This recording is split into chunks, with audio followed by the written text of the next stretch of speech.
Ramadan dengan NIM 2403017. Saya Agis Nurunisa dengan NIM 2403002. Saya Fajar Sulaiman dengan NIM 2403008. Saya Ahmad Fikri Prakoso dengan NIM 2403001. Saya Alvin Gubutailing dengan NIM saya 2403020. Saya Rika Bayaki dengan NIM 2403004. Kami dari Pneumatika akan mempraktekkan praktik pneumatik di lab pneumatik. Sebelum masuk lebih lanjut ke dalam praktek pneumatik, kita akan mengenal lebih dahulu apa itu praktek pneumatik. Dalam dunia industri modern, kecepatan, efisiensi, dan keamanan menjadi faktor penting dalam operasi mesin. Pneumatik adalah sistem penggerak yang memanfaatkan udara bertekanan sebagai sumber energi untuk menghasilkan gerakan mekanik.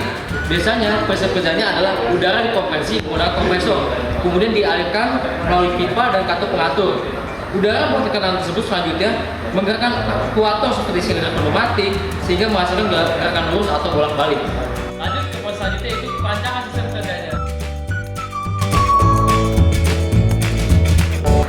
Ya, lanjut ke proses selanjutnya, yaitu langsung perancangan sistem kerjanya.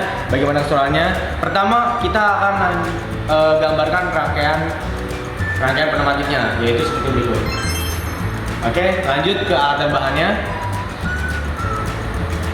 Yang pertama, kita menggunakan pneumatik silinder. Terus yang kedua, kita menggunakan 5 buah selang. Terus yang ketiga, kita membutuhkan sebuah nipple. Lalu kita membutuhkan dua push button NC. Langsung saja ke perancangannya. Yang pertama, kita membuat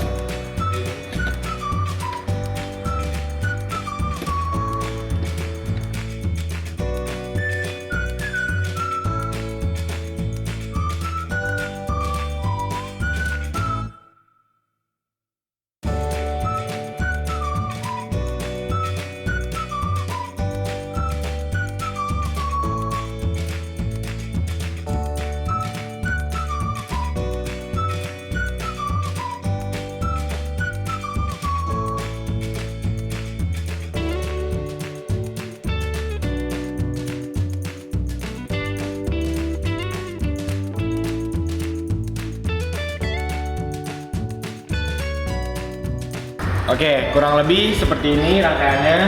Maka selanjutnya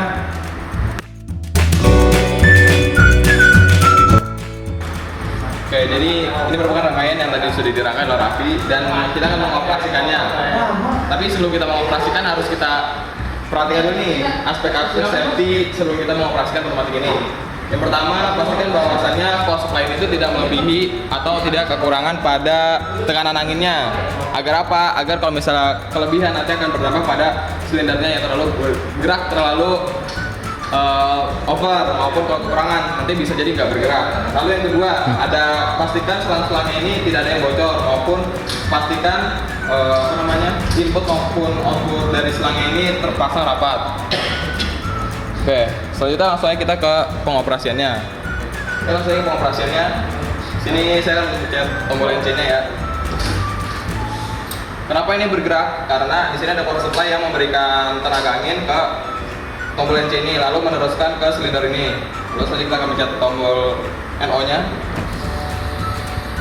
Kenapa ini kembali? Karena anginnya dari sini itu diputus oleh ini, lalu meneruskan kembali ke power supply ini. Oke, tadi merupakan sistem pengoperasiannya, yaitu pengoperasian sistem pneumatik ini. Cukup mudah bukan?